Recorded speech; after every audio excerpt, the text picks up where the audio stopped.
l'artériopathie oblitérante des membres inférieurs. Il n'y a pas de prérequis pour suivre cette capsule, hein, mais vous pouvez évidemment regarder les capsules qui sont en lien pour arriver à avoir une compréhension globale de ces problèmes vasculaires. L'objectif sera de maîtriser les connaissances au sujet de l'artériopathie oblitérante des membres inférieurs et la sémiologie correspondante pour pouvoir après réorienter votre patient, le cas échéant. Alors, quelques définitions. Alors, l'artériopathie oblitérante des membres inférieurs, ou AOMI, hein, pour les intimes, correspond à toute atteinte athéromateuse significative touchant les artères localisées entre l'aorte abdominale et les artères digitales, hein, au niveau des orteils. Alors, les lésions sont d'aspect et de développement semblables aux autres localisations athéromateuses. Alors, c'est une pathologie qui est plus fréquente chez l'homme que chez la femme, entre 60 et 75 ans. Elle arrive en troisième position après l'atteinte coronaire et cérébrale. Les facteurs de risque sont le tabagisme, le diabète, l'hypercholestérolémie et l'hypertension artérielle.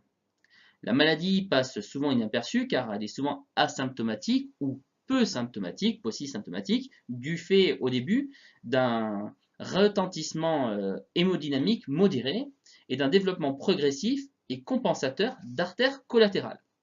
Alors, plus d'1 million de personnes en France sont affectées par cette maladie. Les premiers symptômes apparaissent à l'effort lorsque l'hypoxie musculaire survient du fait de la baisse du débit artériel. C'est le stade de l'ischémie d'effort. L'évolution se fait vers une souffrance tissulaire hypoxique permanente lorsque le flux sanguin est très réduit. Alors à ce stade, il existe des douleurs de décubitus et des troubles trophiques. C'est le stade d'ischémie permanente. Concernant la clinique, donc les manifestations cliniques dépendent évidemment de la localisation et de l'étendue, ainsi que de la gravité des lésions artérielles, ainsi que de la présence d'une circulation collatérale. Alors, classiquement, la maladie évolue graduellement de l'abolition asymptomatique des poux jusqu'à la gangrène.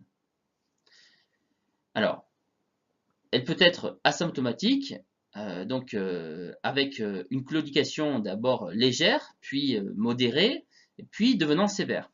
Et ensuite, on peut avoir des douleurs ischémiques de repos et enfin des pertes de substance. Les signes fonctionnels. Dans sa forme typique, la claudication intermittente correspond à l'apparition d'une douleur à type de crampe au mollet qui est déclenchée au bout d'une certaine distance de marche et obligeant le sujet à s'arrêter. La douleur disparaît alors en moins de 5 minutes. Cependant, les formes atypiques sont quand même fréquentes, avec des distances de marche qui peuvent être variables d'un jour à l'autre. On peut avoir d'autres localisations, le pied, la cuisse, ou bien des claudications fessières en rapport avec des lésions qui seraient aorto-iliaques. On peut avoir des douleurs de faible intensité, parfois de repos et d'effort, et la douleur peut être remplacée par une paresthésie ou un engourdissement d'effort. Alors le sujet n'est pas obligé de s'arrêter, mais ralentit suffisamment le pas pour ne plus avoir mal. À un stade avancé, les manifestations cliniques apparaissent dès le repos.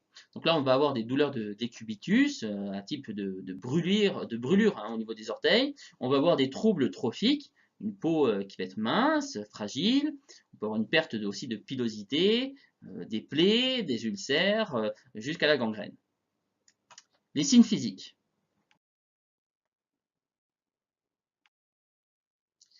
Alors, les signes physiques, donc l'examen clinique doit être systématiquement bilatéral et comparatif. Donc on va avoir une inspection, donc le pied peut être de couleur normale, il peut être pâle avec une cyanose. Les troubles trophiques sont recherchés dans les espaces interdigitaux. À la palpation, on va avoir un pied qui peut être froid, une douleur à la pression des masses musculaires, du mollet, va témoigner d'une ischémie sévère. Les poux sont systématiquement à rechercher, à la recherche d'un amortissement ou d'une abolition, au niveau fémoral, poplité, tibial postérieur et pédieux. Au niveau des pieds et des orteils, le temps de recoloration cutanée est allongé. Normalement, il doit être inférieur à 3 secondes. Au niveau abdominal et au creux poplité, la recherche d'anévrisme doit être systématique. Donc à l'auscultation, la recherche d'un souffle, témoignant de la sténose, sur les trajets vasculaires doit être réalisée. Alors, les conduites à tenir. Si on a un patient qui n'a pas été bilanté par un médecin, il faut le réorienter. Si le patient a été bilanté par son médecin, là, dans ces cas-là, par mesure de précaution, il faudra éviter toute technique directement sur les artères, comme les ricoils par exemple.